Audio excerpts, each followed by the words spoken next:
Hi everyone and welcome to another Tri-tutors video. In today's video our topic is language and we're specifically going to be looking at some common punctuation errors. This is not a video that we're going to go through where we're going to go through all the different punctuation marks. This video is about alerting you to some of the key punctuation marks that students mistakenly use or that they don't know the correct meaning for.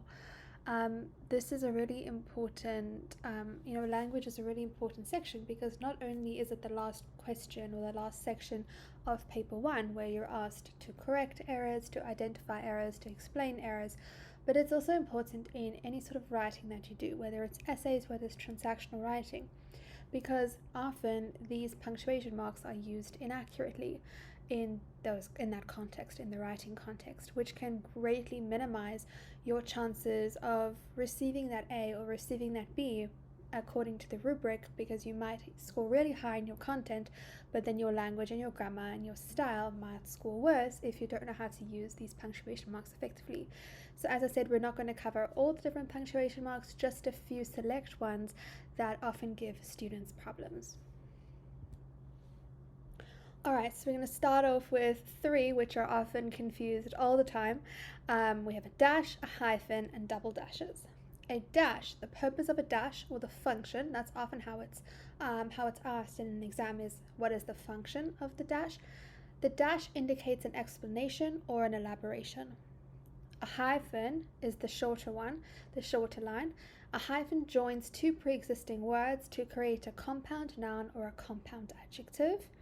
And yes, a hyphen can have a different meaning or a different function in terms of, as you can see in the word pre-existing, helping that prefix along, but that's not something that's often tested in terms of when they ask you the function of a hyphen. It is 99.9% of the time about creating compound nouns or compound adjectives. And then lastly, we have double dashes. Double dashes act as parentheses. They show extra information. They can be substituted with brackets or with double commas.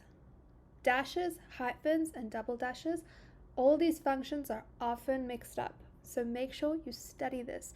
And something that I always recommend to students, no matter what grade you're in, is when you're studying anything with language, language is off by heart learning. It is something that it's right or wrong, which is unlike literature or other sections in English. So this is a chance for you to use apps such as Quizlet, to make flashcards, even make physical flashcards if you don't want to have something digital, but use the flashcards method, because this is something that you just have to get into your head. It's not anything to do with interpretation, this is just pure rote learning. Let's have a look at some examples. So a dash, let's look at this example and you'll see it's indicating explanation or elaboration. Swan Lake is a difficult ballet to perform. Dash, it includes many difficult steps. A hyphen takes the word ice, which is a word by itself, and cream, another word by itself. It joins them together to create an entirely new word. In this case, the compound noun ice cream. Double dashes. Swan Lake, a very famous ballet, will be performed this evening. Notice how what's between the dashes, a very famous ballet, could be omitted from the sentence and the sentence would still make sense. Remember that you can substitute those double dashes with double commas or with brackets.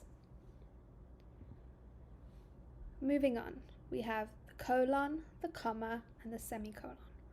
A colon, in its purest form, sort of indicates the start of a list, but sometimes it can function as a dash a little bit, in the sense that it can introduce an explanation or an elaboration.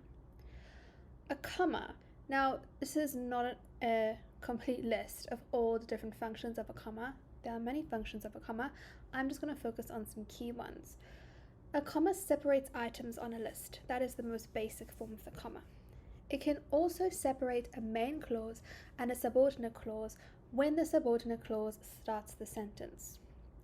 It can also be used for direct speech. So when you want to introduce direct speech, introduce your quotation marks or inverted commas, you can say someone said, comma, and then you open those inverted commas.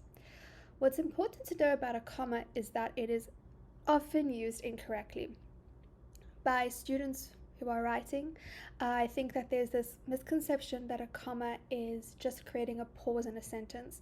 And while maybe technically on some level that is true, it is used inaccurately and incorrectly because it's not just something you can just put anywhere if you want to create a pause in your sentence.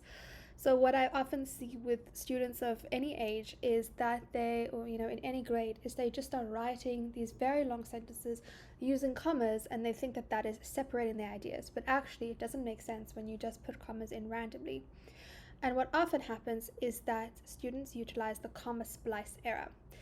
This is a really important error because, firstly, as I say, it's used a lot in writing, but also teachers love to ask this in the language section. They'll say, name the punctuation error. And when they ask you to name a punctuation error, it is, quite often the comma splice error. Not always, but often.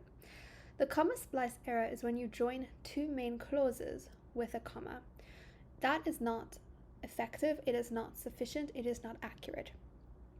And I'm going to show you in an example on the next slide as to how that happens and why it is inaccurate.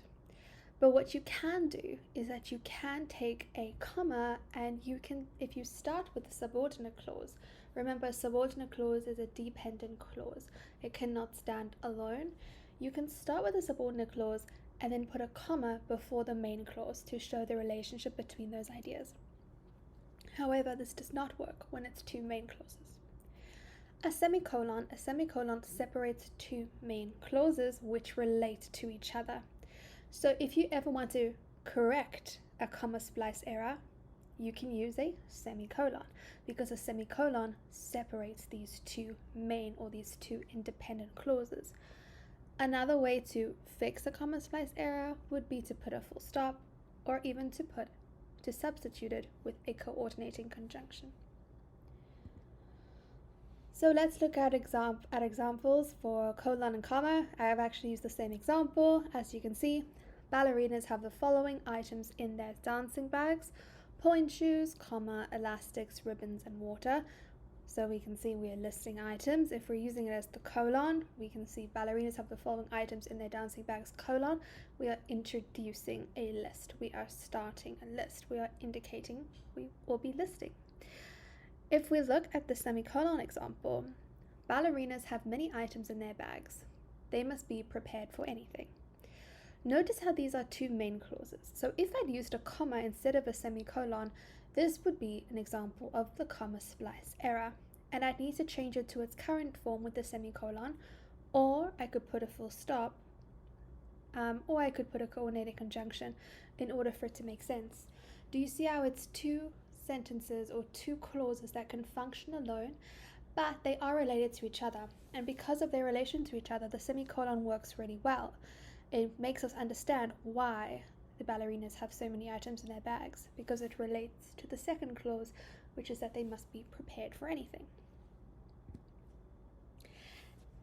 Now, the last thing we're going to discuss in this video, and as all my students know, this is my pet peeve, apostrophes, because it is always used incorrectly and there's a major misconception around it.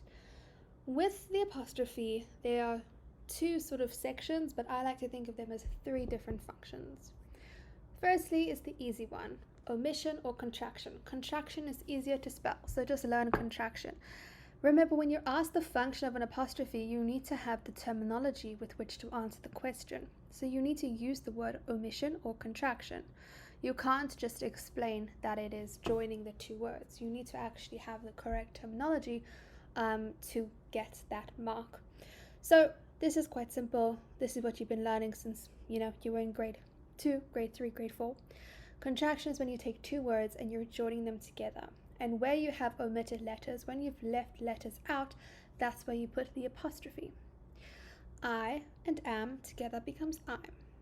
Just another note, not really related to language, but related to when you're writing essays, is that if you're writing formally, avoid contractions.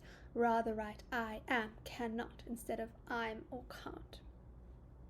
Secondly, we have singular possession, and you need to be careful. Well, you need to know this terminology, because some teachers are not going to give you the full mark if you just say possession or if you say belonging.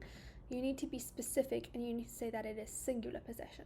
So if we look at the example, the dancer's shoes, I'm indicating here I'm talking about one singular dancer. There is one ballerina, one dancer, and she has shoes. So I'm showing that the shoes belong to the dancer, apostrophe S. And now this is where things sort of fall off the rails. Plural possession. So apostrophes are not used as plurals. It's for plural possession. When you want to show belonging, that something belongs to a group of people, then you use an apostrophe. If you're just talking about the fact that you're buying many oranges, there is no apostrophe necessary. When you are indicating plural possession, the apostrophe goes after the S.